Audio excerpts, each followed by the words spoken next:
Hi, this is Mark Ganzer, Technical Account Manager at EAC Product Development Solutions with this week's Tip of the Week.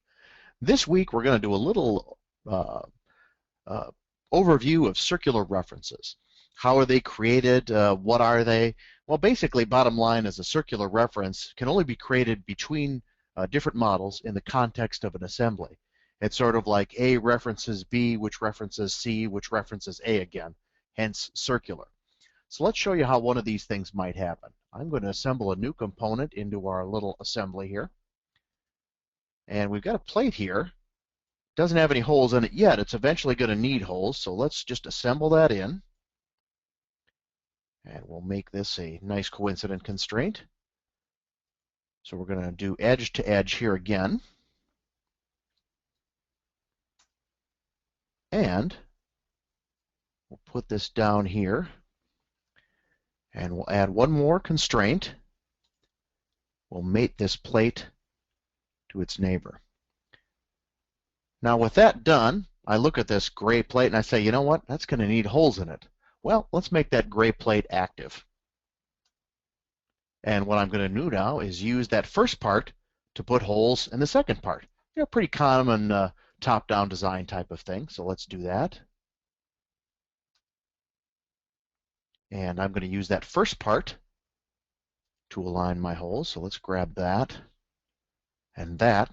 So now I've made a tie between the second part and the first part. That's going to be important later. And let's put those clearance holes in there. Doesn't really matter how large they are. We'll flip the direction. We like the fact that it already made a hole in it for us, so let's say that's good. And I'm all said and done with this. Maybe I activate this and I save this somewhere. Maybe somebody later on grabs this and they're looking at how the second part was assembled, and they go to edit the definition and go, somebody says, what a moron. He did these placements with all these edges and that, but he had these nice holes in there. Why didn't he just align it hole to hole? Well, there's the rub. Those holes in the second plate can't exist until it's assembled in and aligned up. And if they can't exist until it's assembled and line up, how can I use them to make the assembly? There's the chicken and the egg, but let's do that.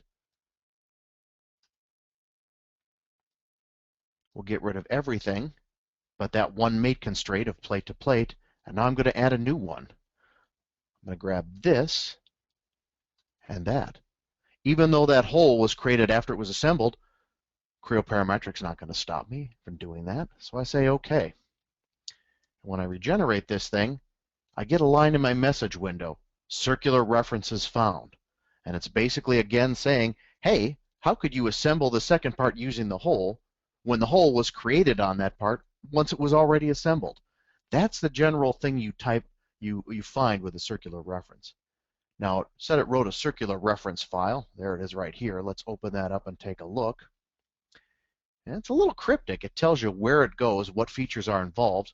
A little easier to look at if we go to our model tree and say we want to look at the ID there. We get some nice numbers in here. We expand those, and it tells me, kind of intuitively since we actually saw it happen, there's a feature number 6 in component ID 55, okay, refers to that other model in the assembly, which refers back to itself. Well, this is not the easiest way to find out how these things are going on. You can sort through these and figure it out, but I was going to show you a better way to do this. If you go to the Global Reference Viewer, right here, and that's the tool for looking at how all the different parts are interrelated, parents, children, assembly references, that kind of thing, there's this little tab in the upper left called Paths. And what that does is that actually shows you graphically the circular reference path. So it's a little easier to diagnose what's going on. And that, unlike a text file, is interactive. I can click on these different things and they highlight and they show me exactly how I've done this. And it shows you, oh, okay, I've gone from this part through this reference to this part. I get it now. Now, if you have any questions about this or any of our other tips, go ahead and contact any one of us at EAC, or even better yet, leave a message under this video and we'll get back to you. Thanks and have a great rest of your week.